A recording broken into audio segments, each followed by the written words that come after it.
1, 2, 3, 4.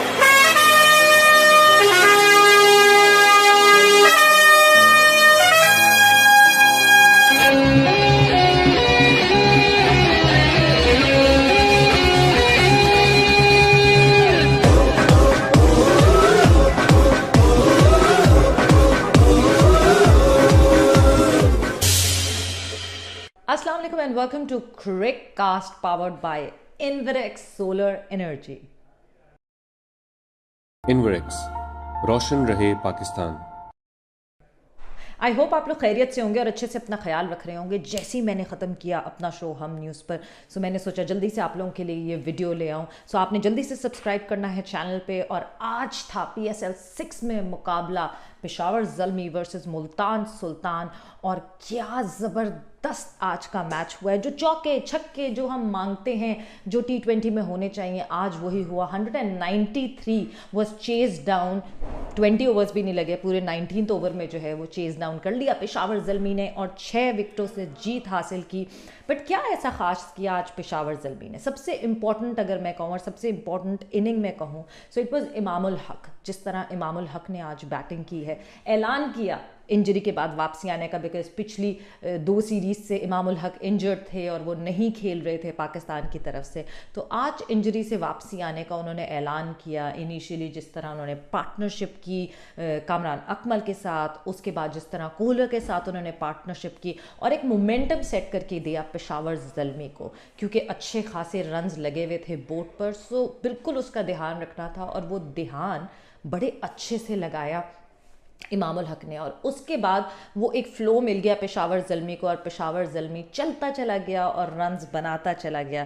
But what an outstanding performance by Imamul Haq. And then फिर कामरान अकमल की बात करूं तो कामरान अकमल के लिए तो ये मशहूर है कि वो 30+ रन्स कर लेते हैं तो ऐसा नहीं होता कि पेशावर ज़ल्मी हारे या पेशावर ज़ल्मी को शिकस्त हो उस मैच में। सो विनिंग कॉज में बहुत दफ़ा बहुत अच्छी इनिंग्स जो हैं वो कामरान अकमल की तरफ से आई हैं और वो कामरान अकमल ने करके दिखाया। साथ ही साथ ये कि अच्छी खबर पेशावर ज़ल्मी के लिए ये है कि शुएब मलिक आपको अब नंबर्स में दिखना शुरू हुए हैं, which is very important. Because ये जो सीनियर कोर है, कामरान अकमल हैं, शुएब मलिक हैं, वहाब रियाज हैं, इस सीनियर कोर को परफॉर्म करना बहुत ज़रूरी है।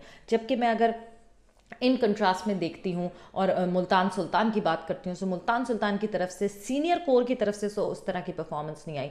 बट एक परफॉर्मेंस जिसकी मैं बात ज़रूर करना चाहूँगी और वो परफॉर्मेंस थी Shahnawaz Dahani. Shahnawaz Dahani, boy from Larkana with high dreams, with dreams of his own, और वो फुलफिल होते हुए दिख रहे हैं। जिस तरह आज शाहनवाज़ धानी बॉलिंग कर रहे थे, जिस तरह उन्होंने जिस तरह वो बाउंसर मारा है इमाम को, इट वाज ब्रिलियंट। ठीक है, थोड़े से एक्सपेंसिव रहे क्योंकि अभी पहला मैच है, डेब्यू किया है। लाला से कैप मिली उनको, यानी शाहिद आफरीदी ने उनको कैप दी है डेब्यू की PSL की। बट जिस तरह उस लड़के ने बॉलिंग की है, हैट्स ऑफ टू हिम। और जितना एक्सपीरियंस गेन करते हुए दिख रहे हैं शाहनवाज़ धानी, जिस तरह वो he was enjoying his game, wicket लेके ब्रेथवर्ड के साथ डांस करना, इस तरह मतलब वो दिख रहा था कि क्यों ये लीग्स इतनी इंपॉर्टेंट होती हैं मुल्कों के लिए। और जब आपके ही मुल्क में ये लीग खेलना शुरू कर दी जाए, सो कितना इम्पॉर्टेंट हो जाता है इस लीग की अहमियत इस मुल्क के लिए कितनी बढ़ जाती है। बिकॉज ऑब्वियसली जिस तरह हम अपने यंगस्टर्स को परफॉर्म करते हुए देख रहे हैं, व्हाट अ टैलेंट शाहनवाज़ धानी इस सिंध रीजन से भी परफॉर्म करते रहे डोमेस्टिक में, और उन्होंने करके दिखाया जिस तरह परफॉर्म किया। दूसरी तरफ अगर मैं पेशावर ज़ल्मी की बॉलिंग की बात करती हूँ तो मोहम्मद इमरान ने बहुत ज़बरदस्त बॉलिंग की है। और जिस तरह मोहम्मद इमरान की परफॉर्मेंसेज आई हैं, उनको वैसे ही हाईली रेट किया जाता है, मगर आज तो उन्होंने कमाल कर दिया जिस तरह की बॉलिंग की है। एक ट्रिक जो मुझे लगता है मुल्तान सुल्तान ने मिस किया, बिकॉज जो पिछले मैच में हुआ मुल्तान सुल्तान के साथ कि ज़्यादा मैच का जो हिस्सा था उसमें मोहम्मद रिजवान बैटिंग करते रहे और मिडिल ऑर्डर में जो है वो ज़्यादा रन्स किसी ने नहीं बनाए थे। इवेंचुअली रोसो ने कुछ थोड़े से रन्स बनाए, रायली रोसो की तरफ से रन्स आए थे, मगर इसके अलावा जो है वो रन्स नहीं मिले थे। आज इस तरह नहीं हुआ, मोहम्मद रिजवान के अलावा और भी रन्स बने। जेम्स विंस ने जिस तरह की इनिंग खेली, इट वॉज ब्रिलियंट, बहुत ज़बरदस्त इनिंग खेली, क्विक रन्स बनाए, ऑलमोस्ट 84 रन्स उन्होंने बनाए तकरीबन 55 बॉल्स पर।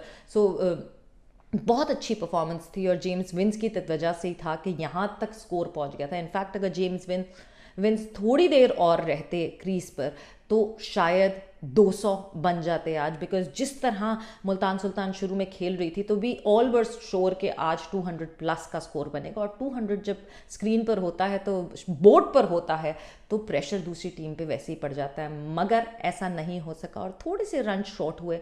शायद मोहम्मद रिजवान एज कैप्टन जहाँ पे जो ट्रिक मिस कर गए, वो ट्रिक मिस करना ये था कि जब एंड में खुशदिल शाह को भेजा तो मेरा ख्याल से खुशदिल को नहीं भेजना चाहिए था, बिकॉज लास्ट मैच में भी खुशदिल थोड़ा सा ऑफ कलर लगे थे, और कार्लस ब्रेथवर्ट को भेज देना चाहिए था, बिकॉज ब्रेथवर्ट मशहूर हैं इस चीज़ के लिए कि एंड में आके वो पिंच हिटिंग करें, वो चंद इम्पॉर्टेंट रन जो हम 10-15 इम्पॉर्टेंट रन की बात करते हैं जो कि बहुत ज़रूरी होती हैं, वो बना सकते थे।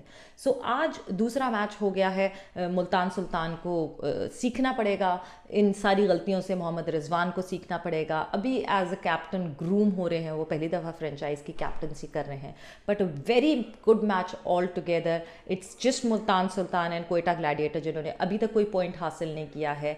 ऑलमोस्ट सब जो फ्रेंचाइजीज हैं उनके 2-2 मैच हो गए हैं, सिर्फ कल अब कराची और इस्लामाबाद का मैच होना और उसके बाद सारी फ्रेंचाइजीज 2-2 मैच खेल चुकी होंगी। सो मुल्तान सुल्तान और कोयटा ग्लैडिएटर को पॉइंट्स हासिल करना बहुत ज़रूरी है। देखना यह है कि मोहम्मद रिजवान किस तरह अपनी टीम को 2 मैचेस की शिकस्त के बाद उठाते हैं और ये सोचते हैं कि सिर्फ अपनी परफॉर्मेंस पे ध्यान नहीं देना, अब मोहम्मद रिजवान को इस बात पे भी ध्यान देना है कि उनकी टीम कैसा खेलती है, क्योंकि मोहम्मद रिजवान अब सिर्फ एक प्लेयर नहीं है, he is the captain of Multan Sultan, और कैप्टनसी में उन्होंने he needs to fill the shoes of Shan Masood, और शान मसूद वो कप्तान हैं जो PSL 5 में ऑलमोस्ट जिता के ले गए थे अपनी टीम को। अगर तो ये कोविड का ब्रेक ना आता तो मुल्तान सुल्तान चैम्पियन हो जाती।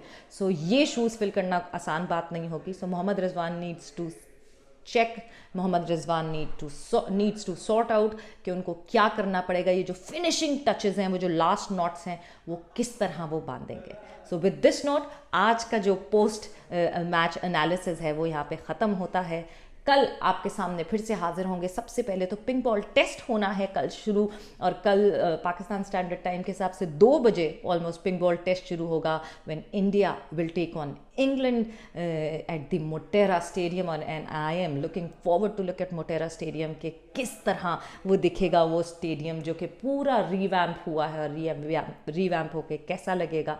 सो कल आपके सामने हम ऑलमोस्ट 12 बजे पाकिस्तान स्टैंडर्ड टाइम हाजिर होंगे और बात करेंगे पिंक बॉल टेस्ट के हवाले से। तब तक आपने रखना है अपना ख्याल रखना है, सब्सक्राइब करना है चैनल पे, और लाइक करना है इस वीडियो को, शेयर करना है इस वीडियो को। टेक केयर, बाय बाय, अल्लाह हाफिज। इनवरेक्स, रोशन रहे पाकिस्तान। 1, 2, 3, 4